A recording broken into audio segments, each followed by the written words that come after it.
Welcome to BB9 news. ముందుగా headlines చూద్దాం. నా 10 ఏళ్ల అనుభవంతో చెబుతున్న ఏపీలో వైసీపీ ఓటమి పక్కా అన్న ప్రశాంత్ కిషోర్. జూన్ 4న జగన్ కు మైండ్ బ్లాంక్ అయ్యే ఫలితాలు వస్తాయన్న ప్రశాంత్ కిషోర్. ఏపీలో వైసీపీ చిత్తుగా ఓడిపోతోందని వెల్లడి.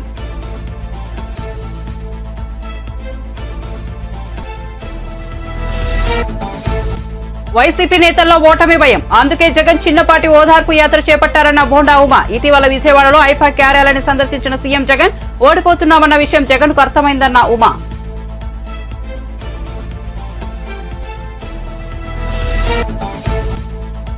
నర్సింగ్ ఆఫీసర్లకు 4 నెలలుగా జీతాలేవి అన్న హరీష్ రావు. కాంగ్రెస్ సర్కార్ వారిని గాలికి వదిలేసిందని మండిపాటు. జీతభత్యాల గురించి పట్టించుకోవడం లేదని ఆగ్రహం. జీతాలు అందక 4,000 మంది మెడికల్ ఆఫీసర్లు ఆర్థిక ఇబ్బందులు పడుతున్నారని ఆవేదన. తెలుగు రాష్ట్ర వ్యాప్తంగా నేడు రేపు భారీ వర్షాలు. మరోసారి ఎల్లో అలర్ట్ జారీ. రానున్న 3 రోజుల్లో ఉరుములు ఈదురుగాలులతో ఓ మోస్తరు నుంచి భారీ వర్షాలు కురిసే అవకాశం.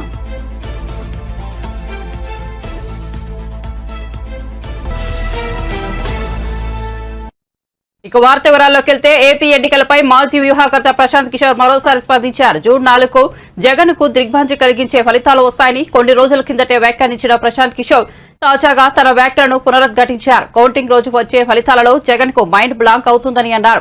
ఏపీలో జగన్ ఓటమి ఖాయమైందని పేర్కొన్నారు. రాజకీయ వ్యూహకర్తగా నాకు 10 ఏళ్ల అనుభవం ఉంది. ఆ అనుభవంతో చెబుతున్నా ఏపీలో వైసీపీ చిత్తుగా ఓడిపోతోందని ప్రశాంత్ కిషోర్ వ్యాఖ్యానించారు. దేశంలో ఎక్కడ ఎవరు గెలుస్తారు, ఎవరు ఓడిపోతారు అనేది తాను అంచనా వేయగలనని చెప్పారు. జగన్ పార్టీ విషయంలోనూ తన అంచనాలు తప్పవని ధీమా వ్యక్తం చేశారు. ఏపీలో తాజా పరిణామాలపై టీడీపీ సీనియర్ నేత బోండా ఉమా మీడియా సమావేశం నిర్వహించారు. ఈ సందర్భంగా ఆయన మాట్లాడుతూ ఓడిపోతున్నామన్న విషయం జగన్ కు అర్థమైందని, అందుకే ఐపాక్ కార్యాలయానికి వెళ్లి ప్రగల్భాలు పలికారని ఎద్దేవా చేశారు. ఓటమి తప్పదన్న విషయాన్ని జగన్ జీర్ణించుకోలేకపోతున్నారని, అందుకే తామే గెలుస్తామని చెప్పుకుంటున్నారని విమర్శించారు. ఓటమి భయంతో వైసీపీ నేతలు కుదేలవుతున్నారని, అందుకే జగన్ చిన్నపాటి ఓదార్పు యాత్ర చేపట్టి ఐపాక్ కార్యాలయానికి వెళ్లారని వ్యంగ్యం ప్రదర్శించారు. ఎన్నికల్లో గెలుపుపై ధీమా వ్యక్తం చేస్తున్న జగన్ ఎన్నికల్లో ఓడిపోతే పార్టీని మూసేస్తామని చెప్పగలరా అని బోండా ఉమా సవాల్ విసిరారు. వైఎస్ రాజశేఖర రెడ్డి ముఖ్యమంత్రిగా ఉన్నప్పుడు జగన్మోహన్ రెడ్డి చేసినటువంటి అవినీతి పనుల వల్ల ఆనాడు శ్రీలక్ష్మి కానీ, బీపీ ఆచార్య కానీ, రాజగోపాల్ కానీ, ఇంకా అనేక మంది మంత్రులు, ఎమ్మెల్యేలు, అట్లాగే అధికారులు అందరూ కూడా జైలుకి వెళ్ళిపోయినటువంటి విషయాన్ని మనం జగన్మోహన్ రెడ్డి చరిత్ర చూస్తే మనకి కొట్టొచ్చినట్టు కనబడుతుంది. అందుకనే అనేకసార్లు రాష్ట్రంలో గత 5 సంవత్సరాల్లో అధికారులను హెచ్చరించాం. అయ్యా, మీరు జగన్మోహన్ రెడ్డి చెప్పాడనో, లేదంటే సజ్జల రామకృష్ణారెడ్డి చెప్పాడనో, లేదంటే ధనుంజయ రెడ్డి చెప్పాడనో, లేదంటే ఇంకొక రెడ్డి చెప్పాడనో మీరు గనక చట్ట విరుద్ధంగా ప్రవర్తిస్తే మీరు సస్పెండ్ అయిపోతారు. మీరు సస్పెండ్ అయిపోతే మిమ్మల్ని కాపాడే వాళ్ళు ఉండరు. ఎవరున్నారు ఇప్పుడు? ఈరోజు Palnadu collector Shivashankar, Palnadu SP Bindu Madhav, Anantapuram SP Amit Bardar, Tirupati SP Krishnakanth, Tirupati DSP Surender Reddy, Tirupati special branch incharge inspector K Rajasekhar, అలాగే డిఎస్పీ భాస్కర్ రెడ్డి, అలాగే అలిపిరి ఇన్స్పెక్టరు రామచంద్రారెడ్డి, వీళ్ళందరూ సస్పెండ్ అయ్యారు, ట్రాన్స్ఫర్ అయ్యారు, విధుల నుంచి తప్పించారు. మరి ఏది మీకు పనులు చెప్పి మిమ్మల్ని ఒత్తిడి తీసుకొచ్చి మీతో అడ్డగోలు పనులు చేపించినటువంటి జగన్మోహన్ రెడ్డి ఏమో లండన్లో ఫ్యామిలీతో ఉన్నాడు. సజ్జల రామకృష్ణారెడ్డి హైదరాబాద్ పారిపోయాడు. ధనుంజయ రెడ్డి ఎక్కడ పారిపోయాడు ఎవడో తెలియదు. మీకు ఒత్తిడి తీసుకొచ్చినటువంటి మాజీ డీజీపీ రాజేంద్రనాథ్ రెడ్డి ఎక్కడ ఉన్నాడో ఎవడో తెలియదు. మిమ్మల్ని ఒత్తిడి తీసుకొచ్చినటువంటి పెద్దిరెడ్డి రామచంద్రారెడ్డి ఎక్కడున్నాడో ఎవరికి తెలియదు. పిన్నెల్లి రామకృష్ణారెడ్డి సోదరులు పారిపోయారు. చెవిరెడ్డి భాస్కర్ రెడ్డి ఎక్కడ పారిపోయాడు ఎవడో తెలియదు, కరుణాకర్ రెడ్డి ఎక్కడ పారిపోయాడో తెలియదు, గోపిరెడ్డి శ్రీనివాసరెడ్డి ఎక్కడ పారిపోయాడో ఎవడో తెలియదు. ఏరి మీ పనులు చెప్పి మీతో అడ్డగోలుగా చట్టాన్ని అతిక్రమించి రాష్ట్రంలో రైతులు పండించిన అన్ని రకాల వడ్లకు 500 రూపాయల బోనస్ ఇవ్వాల్సిందేనని మాజీ మంత్రి హరీష్ రావు డిమాండ్ చేశారు. తెలంగాణ భవన్లో నిర్వహించిన మీడియా సమావేశంలో మాట్లాడుతూ ధాన్యం కొనుగోలు కేంద్రాల్లో లారీల నుంచి ధాన్యం దించే పరిస్థితి లేదని ఆయన ఆరోపించారు. కొనుగోలు కేంద్రాల్లో లారీ డ్రైవర్లు రోజుల తరబడి బడిగాపులు కాస్తున్నారని ధ్వజమెత్తారు. దీంతో వారు వడ్ల రవాణాకు కూడా ముందుకు రావడం లేదని తెలిపారు. తడిసిన ధాన్యానికి మొలకలు రాక ముందే కొనుగోలు చేయాలని అన్నారు. రైతులకు జీలుగు, జనుము విత్తనాలు కూడా ఇవ్వలేని స్థితిలో ప్రభుత్వం ఉందని ఫైర్ అయ్యారు. ఎన్నికల్లో ఇచ్చిన హామీ మేరకు రాష్ట్రంలో పండించిన అన్ని రకాల వడ్లకు 500 రూపాయల బోనస్ ఇవ్వాల్సిందేనని హరీష్ రావు డిమాండ్ చేశారు. అదేవిధంగా వడ్లతో పాటు మిగతా పంటలకు కూడా బోనస్ ఇవ్వాలని అన్నారు. రైతు బంధు సాయాన్ని జూన్ నెలలోనే రైతుల ఖాతాలో జమ చేయాలని హరీష్ రావు డిమాండ్ చేశారు. మన రాష్ట్ర రైతాంగానికి నోట్లో మట్టి కొట్టింది ఈ రాష్ట్రంలో అధికారంలో ఉన్న కాంగ్రెస్ ప్రభుత్వం. సన్న వడ్లకు మాత్రమే బోనస్ చెల్లిస్తామని కాంగ్రెస్ ప్రభుత్వం కేబినెట్లో నిర్ణయం తీసుకొని రైతాంగాన్ని దగా చేసింది.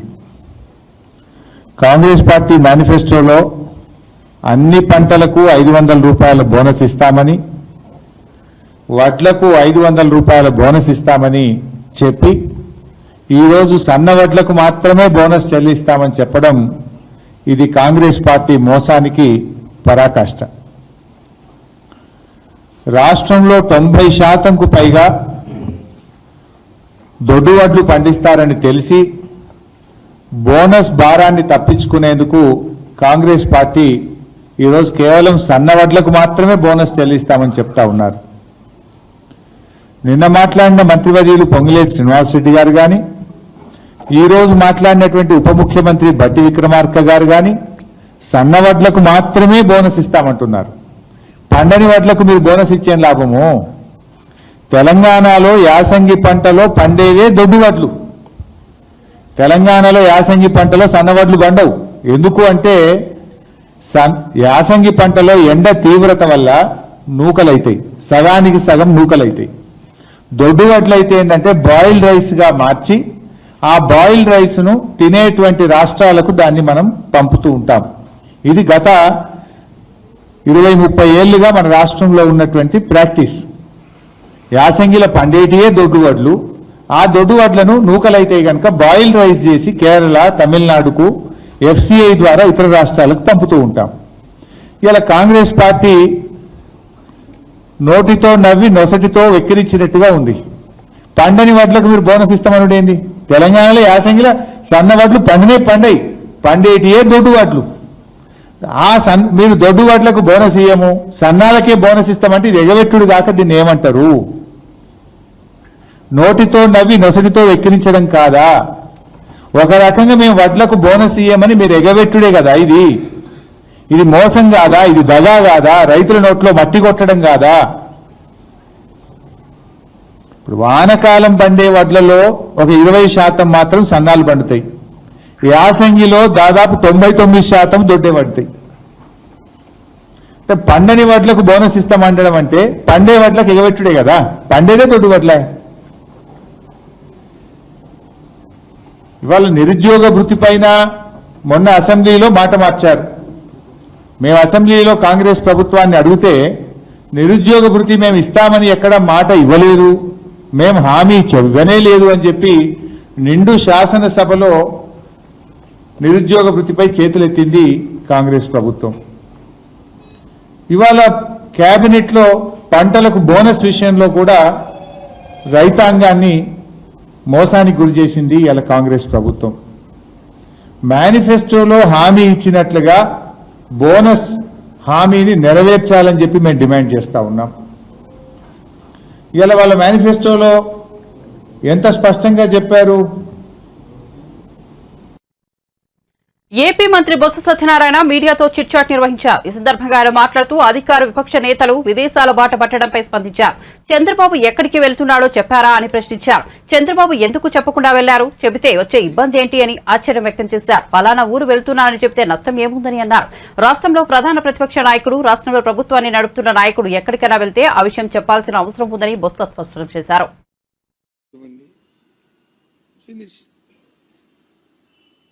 ఇటువంటిది ఎవరైనా అడిగారు చెప్పండి, అడుగుతారు. ఇప్పుడు నుంచి వచ్చే ఎన్నికల్లో ఈ ట్రెండ్ వస్తుంది. ఏది ఇంతకుముందు ముఖ్యమంత్రి దేశంలో అయితే నేను చేసిన పరిపాలన చూసి, నేను ఉన్న పరిపాలన చూసి, లేదు ఆ పరిపాలన నేను తప్పు జరిగింది, నేను నా మనసు మార్చుకున్నాను. నేను చూసా చంద్రబాబు చెప్పి మళ్ళీ చీట్ చేశాడు. ఒకసారి రైట్ లైన్లోకి వచ్చాడు. ఏమని, నేను నా తప్పులు నేను తెలుసుకున్నాను, నేను సర్దిద్దుకుంటాను, నాకు ఒక అవసరం ఉంటే ప్రజలు నమ్మారు. నమ్మి తిరిగి మళ్ళీ అగైన్ బ్యాక్ టు హోమ్, మళ్ళీ చీటింగ్ అయిపోయింది. రుణమాఫీ, మాఫీ, ఆ మాఫీ అన్ని మాటలు ఇచ్చి మోసం చేశాడు. అది వాళ్ళ ఊర్లో ఉన్న గౌరవం. ఇలాంటి వ్యవస్థ ఎక్కలేదు దేశంలో. నీకు ఏ వెరిఫికేషన్ కావాలన్నా, ఏ కార్యక్రమం కావాలన్నా, లేదు ఏదైనా ప్రజలకు తెలియ చెప్పాలన్నా, లేదు ప్రజలకు వచ్చి ఏదైనా వాళ్ళతో చేయించాలన్నా ఎంత వ్యవస్థ ఎక్కడ ఉంది? ఉదాహరణ మనం అది చూసాం కదా. ఇది కరోనా వచ్చినప్పుడు, మన ఆరోగ్య సురక్ష జరిగినప్పుడు అంత పెద్ద ఎత్తున జరిగింది. ఏ రకంగా ఇప్పుడు మన దగ్గర మొత్తం గ్రామాల్లో అందరి తాలూకా ప్రొఫైల్, మెడికల్ ప్రొఫైల్ మన దగ్గర ఉంది. ఎవరికి ఏ జబ్బు ఉందో, జ్వరం ఉందో, బీపీ ఉందో, షుగర్ ఉందా అని ఎప్పుడైనా అలాంటి డేటాను కలెక్ట్ చేయగలుగుతామా? ఆ డేటాను బట్టి మందులు ఇచ్చారా? ఇవాళ అందరూ రాసిస్తున్నాం. ఇది యూనిక్, ఇది కొత్త సిస్టమ్, కొత్తదనం. ఇది ప్రజలు కోరుకుంటారు. ప్రజలకు ఏం కావాలి? ప్రజలు ఇప్పుడు ఏం కోరుకుంటారంటే, నాకు అది నా పరిస్థితులు బాగలేవు, నాకు ప్రభుత్వం నాకు తోడ్పాటు ఉండాలా అని కోరుకున్నప్పుడు ప్రభుత్వం వచ్చి అడిగే చూడాలి. అది ప్రభుత్వం తన బాధ్యత. సమాజంలో ఎవరైతే అట్టడుగు వర్గాలు ఉన్నాయో, ఎవరైతే ప్రభుత్వం ఆధారపడి బతుకుతున్న వారు ఎవరైతే ఉన్నారో వాళ్ళ కోసం ప్రభుత్వం ఆలోచన చేయాలి. అది వాళ్ళు జగన్మోహన్ రెడ్డి గారు ఈ 5 సంవత్సరాలు చేసింది. అందుకు జగన్మోహన్ రెడ్డి ఎవరు అలాంటప్పుడు ఎందుకు అతను చదువుకుంటారు చెప్పండి? అది మా తాలూకా కాన్ఫిడెన్స్. అందుకు 175 చెప్పిన కారణాలు ఇవి. తెలుగుదేశం పార్టీ చెప్పానండి ఏదైనా వాళ్ళ కాన్ఫిడెన్స్ కారణాలు.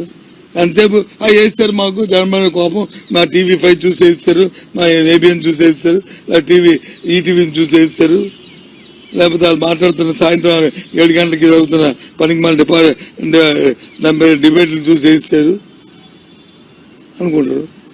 సరే భ్రమ, సరే పోనీయండి అనుకునేయండి. మినిమం 1 కోటి నుంచి 10 కోట్లు వచ్చింది ఒక్కొక్క ఊరికి. ఇంతమంది పెరగడానికి కారణం అది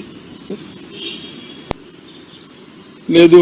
ఏదో ఫ్యామిలీ ట్రిప్ వెళ్తే ఏ ఊర్లో ఉన్నాడు అనేది $1 మిలియన్ క్వశ్చన్. దానికి సమాధానం అడుగుదామని పిలిచాను. మళ్ళీ తెలిస్తే చెప్పండి ప్లీజ్. ఇప్పుడు కాకపోయిన తర్వాతనే ఫోన్లో మెసేజ్ పెట్టండి. మీరు డోంట్ మైండ్ ఏమనుకోవద్దు. ఇది ఆయన చెప్తాను, పాత చేసుకుని తర్వాత చెప్తాను. బీఆర్ఎస్ బీజేపీ నాయకులపై ఫైర్ అయ్యారు డిప్యూటీ సీఎం బట్టి విక్రమార్క. స్వార్థ రాజకీయాల కోసం రైతులను వాడుకుంటున్నారని ఫైర్ అయ్యారు. గత సర్కార్ తడిచిన వడ్లను కొనలేదని విమర్శించారు. తాము తడిచిన ధాన్యాన్ని ఎంఎస్పీ రేటుకే కొంటున్నారని తెలిపారు. 15 రోజుల ముందు నుంచి వడ్లు కొనుగోలు ప్రక్రియ ప్రారంభించామని చెప్పారు. మే 21, 2024 మంగళవారం నాడు గాంధీభవన్లో డిప్యూటీ సీఎం బట్టి విక్రమార్క మీడియా సమావేశం నిర్వహించారు. ఈ సందర్భంగా ఆయన మాట్లాడుతూ బీఆర్ఎస్ బీజేపీ నేతలు అడ్డుగోలుగా మాట్లాడొద్దని సూచించారు. చివరి గింజ వరకు వడ్లు కొంటామని వెల్లడించారు. గత సర్కార్ రైతులను పట్టించుకోలేదని విమర్శించారు. సన్న వడ్లకు ₹500 బోనస్తో మొదలు పెడతామని చెప్పారు. రైతుల పేరు మీద రాజకీయాలు చేయవద్దని సూచించారు. ధాన్యం కొనుగోలుపై తప్పుడు ప్రచారం మానుకోవాలని బట్టి విక్రమార్క తెలిపారు. గాలి మాటలు మాట్లాడటం కాదు, వాస్తవాలు, లెక్కలు ఇవన్నీ ఆన్ రికార్డు ఉండే. అంతేకాదు, మీరు గతంలో రోజులు తరబడి నేను ఇదే సమయంలో గత సంవత్సరం పాదయాత్రలో ఉన్నాను. ఆదిలాబాద్ నుంచి ఖమ్మం వారికి పాదయాత్ర చేస్తున్న సందర్భంలో ఈ రూట్ మొత్తం రోడ్ల మీద ధాన్యాలు పోసి అలా కుప్పలు పోసి రోజులు తరబడి ఉండే, ప్రతిరోజు ఏదో ఒక సెంటర్లో రైతు నాతో మాట్లాడుతూనే ఉండేవాడు. ఆనాటి పరిస్థితి అదైతే ఈరోజు మేము చాలా స్పష్టంగా చెప్తున్నాం. మీరు గతంలో తడిసిన ఓట్లు కొనలే, మొక్కెత్తిన ఓట్లు కొనలే. అటువంటి పరిస్థితి ఇప్పుడు లేకుండా మేము బై ఛాన్స్ ఇన్ని చర్యలు తీసుకున్నప్పుడు కూడా అకాల వర్షం సడన్గా ఏదైనా వచ్చి అక్కడ ఉన్న రైతులు అప్పటికప్పుడు ఏమైనా చేసుకోలేకపోతే తడిస్తే కూడా తడిసిన ధాన్యాన్ని కూడా ఎంఎస్పితో కొంటామని చెప్పాం. ఎక్కడా ఒక్క గింజ కూడా వదిలిపెట్టామని చెప్పాం. అది ఏ స్థాయి వరకు అంటే చివరికి మొక్కెత్తినటువంటి గింజలను కూడా, మొలకలు వచ్చినటువంటి ధాన్యాన్ని కూడా ఒక్క గింజను కూడా వదిలిపెట్టకుండా అదే ఎంఎస్పితో, ఏం రేటు తగ్గించి కాదు, అదే ఎంఎస్పితో ఈ ప్రభుత్వం కొంటదని చాలా స్పష్టంగా చెప్పాం. కొంటుంది కూడా. ఏ రైతు ఆందోళన చెందొద్దని మేము చాలా స్పష్టంగా రైతులకు చెప్తా ఉంటే మీరు ఆ పక్కన తడుస్తూ ఉన్నాయి, రైతులు అన్యాయం అయిపోతూ ఉన్నారు అని వాళ్ళని భయపెట్టి భయభ్రాంతులు గురి చేసి ఒక రకమైనటువంటి ఒక ఉద్రిక్త వాతావరణం, రైతుల మనసుల్ని ఆందోళన చెందేటట్టుగా చేసే పరిస్థితి మంచిది కాదు. దయచేసి మీరు మీ ఆనందం కోసం రైతులను ఇబ్బంది పెట్టకండి. మేము చాలా స్పష్టంగా ఉన్నాం. ఎన్ని లక్షల మెట్రిక్ టన్నులు పండినా చివరి గింజ వరకు ఈ రాష్ట్ర ప్రభుత్వం కొంటది, తడిసినా కొంటది, మొలకలెత్తినా కూడా అదే ఎంఎస్పీ రేట్తో కొంటది. మీరు నెలల తరబడి కొన్నటువంటి ధాన్యానికి డబ్బులు ఇచ్చేవాళ్ళు కాదు. మేము కేవలం 3 రోజుల్లో రైతు అకౌంట్లోకి డబ్బులు వేస్తాం. నెలల తరబడి రైతులకు డబ్బులు ఇచ్చేవాళ్ళు కాదు. మేము 3 రోజులు రైతులు ఆ ట్రక్ షీట్ పట్టుకొని మిల్లర్ల చుట్టూ తిరుగుతూ వేసిన కాటా వేసిన ధాన్యాన్ని మా 10 కేజీలు తీశారు, లేకపోతే అది తీశారు ఇది తీశారు అని చెప్తూ వాళ్ళు డబ్బులు ఇవ్వకుండా మిల్లర్లు బయటికి పంపిస్తూ, లేకపోతే సివిల్ సప్లైస్ వాళ్ళు డబ్బులు ఇవ్వక రకరకాల ఇబ్బందులు పడేవాడు. ఇవాళ ఏ ఇబ్బంది లేదు. 3 రోజుల్లో 3 డేస్లో డబ్బులు ఇస్తా ఉన్నాం. ఇది ఈ ప్రభుత్వం యొక్క చిత్తశుద్ధి, రైతాంగ సోదరుల కోసం, పంట పండించేటువంటి కుటుంబాలు ఆదుకోవడం కోసం చేసేటువంటి కార్యక్రమం ఇది.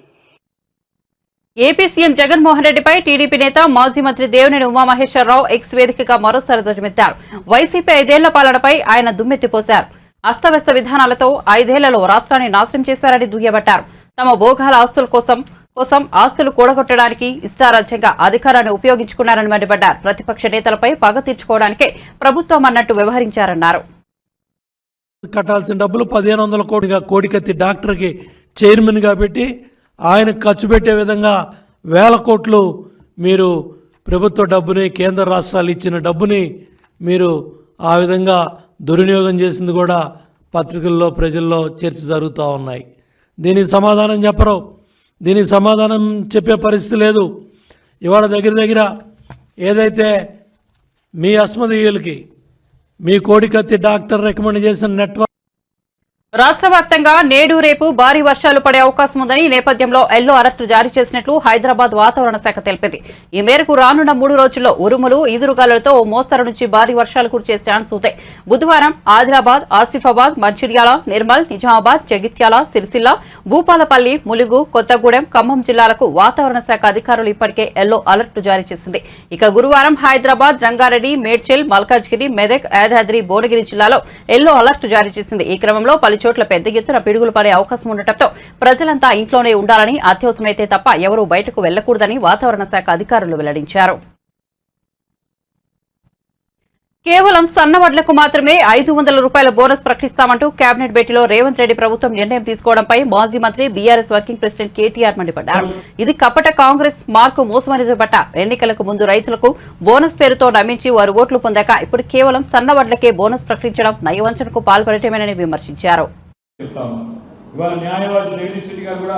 స్వతహాగా న్యాయవాది వృత్తిపరంగా అంటే ఎంతైతే ప్రేమతో కట్టుకుంటామో అంత ప్రేమతో, అంత కమిట్మెంట్ తో, అంత పట్టుదలతో 10 ఏళ్లు పనిచేసుకున్నాం. కేసీఆర్ గారి నాయకత్వంలో ఒకవైపు ఐటీ రంగం ఉరుకులు పరుగుల మీద దూసుకొని పోయింది. 3 లక్షల మంది ఉద్యోగులు ఉండేది మనం అధికారంలోకి వచ్చినాడు 2014లో. మనం అధికారంలోకి దిగిపోయిన నాడు 10 లక్షల ఉద్యోగాలకు చేసిన ఘనత కేసీఆర్ గారి నాయకుడు. ఒక్క మెడికల్ కాలేజ్ లేదు నల్లగొండలో. అదేంటి అంటే పని చేసి కూడా చెప్పుకోలేకపోయినా, పని చేసి కూడా సరిగ్గా చెప్పుకోలేదు. ఇప్పుడు మీరు ఇక్కడ ఉన్నారు గ్రాడ్యుయేట్ మిత్రులు, మీకు తెలుసా గత 10 ఏళ్లలో భారతదేశంలో 2014 నుంచి 2024 వరకు భారతదేశంలో అత్యధికంగా ప్రభుత్వ కొలువులు ఇచ్చింది ఏ రాష్ట్రమో మీకు తెలుసా? తెలంగాణ. 2 లక్షల కొలువులు ఇచ్చిన ఒకే ఒక్క రాష్ట్రం తెలంగాణ. కానీ ప్రచారం ఎట్లా జరిగింది? యూట్యూబ్ లో మల్లన్న అని పుల్లన్న అని ఏం ప్రచారం చేసిండ్రు? ఒక్క ఉద్యోగం రాలేదు, ఎవరికి వచ్చింది ఉద్యోగం అని చెప్పి అడ్డగోలు మాటలు.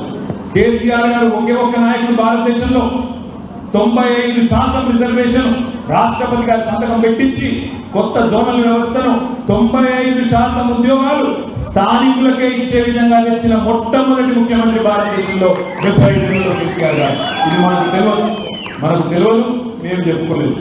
2 లక్షల ఉద్యోగాలు కూడా. టీడీపీ అధినేత చంద్రబాబు ఎన్ని విధ్వంసాలు సృష్టించినా రాష్ట్రంలో వైసీపీ విషయాన్ని అడ్డుకోలేరని మంత్రి జోగి రమేష్ ధీమా వ్యక్తం చేశారు. ఎన్నికల్లో వైసీపీ గెలుపు ఖాయమని, వైసీపీ కార్యకర్తలంతా సంబరాలకు సిద్దం కావాలని పిలుపునిచ్చారు. చంద్రబాబు ఎల్లో మీడియాకు కూడా చెప్పకుండా ఎక్కడికి వెళ్లారని జోగి రమేష్ ప్రశ్నించారు. దోచుకున్న డబ్బును దాచుకునేందుకు దుబాయ్ వెళ్లారని వ్యాఖ్యానించారు. చంద్రబాబు పరారీతో టీడీపీ నేతల నోటికి తాళాలు పడ్డాయని ఎద్దేవా చేశారు. ఇక పురంధేశ్వరి ఎన్నికల సంఘానికి తప్పుడు సమాచారం అందించారని, అందువల్లే అధికారులను మార్చారని మంత్రి జోగి రమేష్ ఆరోపించారు. అధికారులను మార్చిన చోటే గొడవలు జరిగాయని అన్నారు. టీడీపీ ఓటమి ఖాయం కావడంతో చంద్రబాబు పల్నాడులో అల్లర్లకు తెరలేపారని ఆరోపించారు. కొంతమంది కలెక్టర్లను మార్చిన చోటే గొడవలు జరిగినాయి. ఆ గొడవలు జరిగిన దగ్గర మళ్ళీ అధికారులను సస్పెండ్ చేశారు. అంటే పరిపాలన సక్రమంగా చేసే ఎస్పీలని, కలెక్టర్లని కావాలని కుట్రపూర్వకంగా మారిస్తే మరలా అదే ప్రాంతంలో గొడవలు జరిగినాయి. మరలా అదే అధికారులని సస్పెండ్ చేశారు. అంటే నిబద్ధతలను గాలికి వదిలేశారు. వ్యవస్థలని వాడుకున్నారు. వ్యవస్థల్ని బస్టు పట్టించడంలో చంద్రబాబు నాయుడు అంత దుర్మార్గుడు. బస్టు పట్టించాడు. అయినా సరే ప్రజాస్వామ్య బద్ధంగా జరిగే ఎన్నికల్లో ప్రజాస్వామ్యయుతంగా వైఎస్ఆర్ కాంగ్రెస్ పార్టీ నిలబడ్డాం. ప్రజల ఆశీస్సులతో గెలవబోతా ఉన్నాం. నమ్మకం మా మీద ఉంచారు. నమ్మకం మా లీడర్ మీద ఉంచారు. మా జగనన్న మీద ఉంచారు జనం. ఎన్ని కుట్రలు పనినా, ఎన్ని విధ్వంసాలు సృష్టించినా, శాంతి భద్రతల్ని విఘాతం కలిగించే విధంగా ప్రవర్తించిన తెలుగుదేశం పార్టీ, జనసేన పార్టీ ఎన్ని దుర్మార్గాలు చేసినా సరే ప్రజాస్వామ్యంలో గెలవబోతా ఉన్నాం. ఈరోజు మా మీద, మా పార్టీ లీడర్ల మీద, ఆఖరికి నా మీద కూడా, మంత్రుల మీద కూడా 302లు 307లు ఎస్సీ ఎస్టీ యాక్ట్లు పెట్టినా సరే ధైర్యంగా ప్రజాక్షేత్రంలో నిలబడ్డాం, గెలవబోతా ఉన్నాం. వైఎస్ఆర్ కాంగ్రెస్ పార్టీ జెండా రేపరేపలాడబోతా ఉంది. జూన్ 4వ తారీఖున వైఎస్ఆర్ కాంగ్రెస్ పార్టీ శ్రేణులన్నీ కూడా సంబరాలకు సిద్ధం కమ్మని చెప్పేసి మీ ద్వారా కూడా పిలుపునిస్తా ఉన్నాం. ప్రజాస్వామ్యాన్ని కూనీ చేసింది తెలుగుదేశం పార్టీ. అక్కడ అల్లర్లకి ప్రేరణ తెలుగుదేశం పార్టీ, చంద్రబాబు నాయుడే.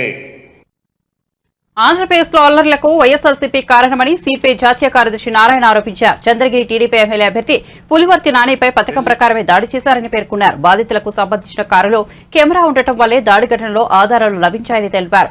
ఏపీలలో ఇప్పటికే వైఎస్ఆర్సీపీకి పోలీసులు అనుకూలంగా వ్యవహరిస్తున్నారని ఆరోపించారు. అల్లర్లపై వేసిన సిట్ దర్యాప్తు కాలక్షేపానికి చేసినట్లుగా ఉందని ఎద్దేవా చేశారు. నాయకులను తప్పించి అమాయకులను అరెస్ట్ చేస్తున్నారని విమర్శించారు. ప్రయత్నించారు కానీ ఏదో ఆగింది. ఈ విధంగా ప్రశ్నించే వాళ్ళందరినీ కూడా అరెస్ట్ చేసే పని చేస్తున్నారు. ఎవరైతే వాళ్ళు సపోర్ట్ చేస్తారో వాళ్ళ రోజుకి పోరు, ఎవరైతే బీజేపీ వ్యతిరేకిస్తారో వాళ్ళని అడ్డగోలుగా బుక్ చేస్తూ ఉన్నారు. ఇప్పుడు ఎన్నికలు జరుగుతూ ఉన్నాయి. బీజేపీ బహుశా ఢిల్లీలో బీజేపీ ఎక్కడ గెలిచే అవకాశాలు లేవు. కాంగ్రెస్, ఆమ్ ఆద్మీ పార్టీ రెండు కలిసిన తర్వాత, అందులో కేజ్రీవాల్ని అరెస్ట్ చేసిన తర్వాత వచ్చిన ఇన్ఫ్లుయెన్స్ చూశాక ఎన్ మాస్గా ఢిల్లీలో ప్రజలు బీజేపీని ఓడించేందుకు సిద్ధపడుతున్నారు. రెండోది ఆంధ్రప్రదేశ్ సంబంధించి సిట్ వేశారు.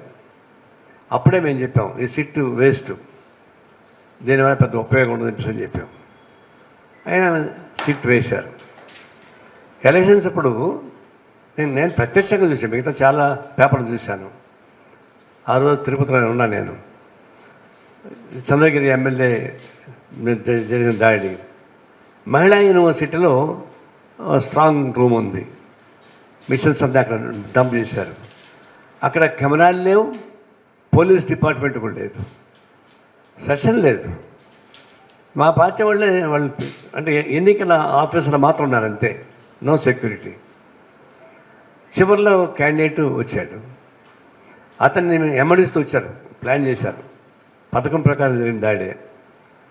వెంటనే టీడీపీ క్యాండిడేట్ నాని పైన దాడి చేశారు. అది కూడా అట్లా స్పాంటేనియస్గా జరిగితే మనం అర్థం చేసుకోవచ్చు. ఇప్పుడు తెనాలి స్పాంటేనియస్ జరిగింది, ఎమ్మెల్యే వచ్చి వాడు కొట్టాడు, వాడు వీళ్ళు కొట్టాడు.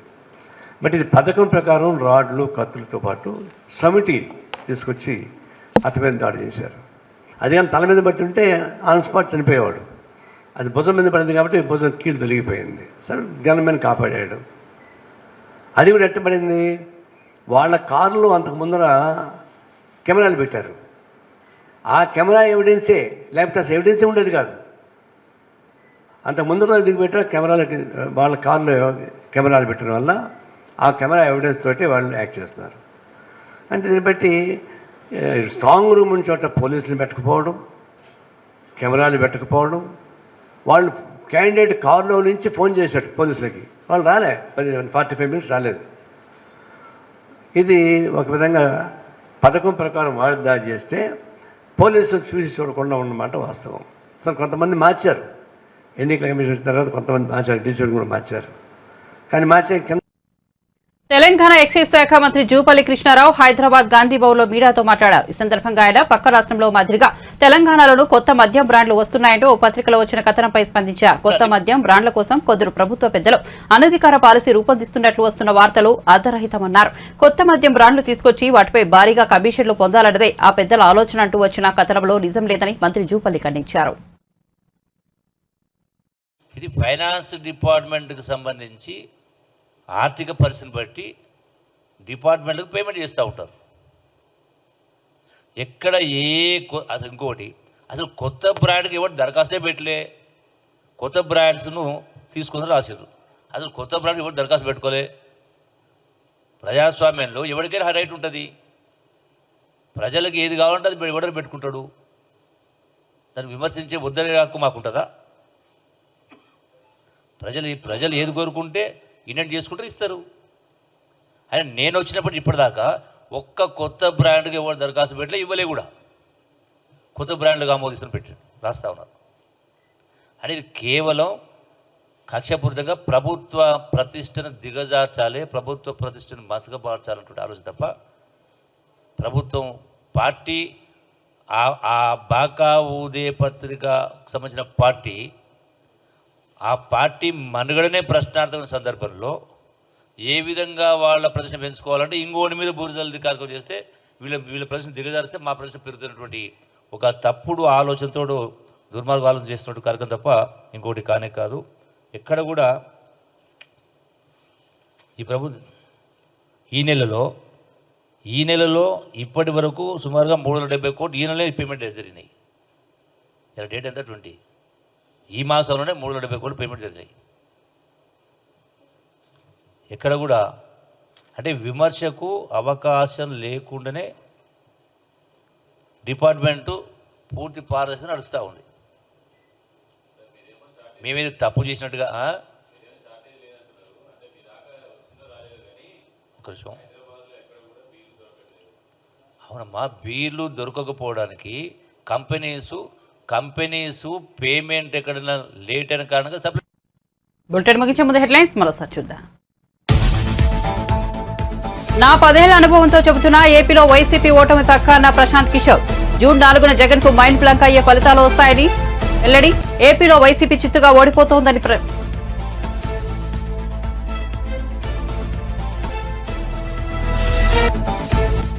వైసీపీ నేతల్లో ఓటమి భయం. అందుకే జగన్ చిన్నపాటి ఓదార్పు యాత్ర చేపట్టారన్న బోండా ఉమా. ఇటీవల విజయవాడలో ఐపాక్ కార్యాలయాన్ని సందర్శించిన సీఎం జగన్ ఓడిపోతున్నామన్న విషయం జగన్ కు అర్థమైందన్న బోండా ఉమా.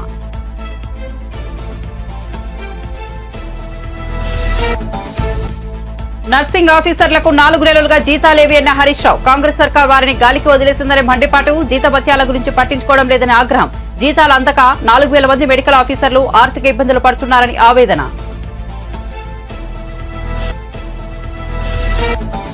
తెలుగు రాష్ట్ర వ్యాప్తంగా నేడు రేపు భారీ వర్షాలు. మరోసారి ఎల్లో అలర్ట్ జారీ. రానున్న 3 రోజుల్లో ఉరుములు ఈదురుగాలులతో ఓ మోస్తరు నుంచి భారీ వర్షాలు కురిసే అవకాశం.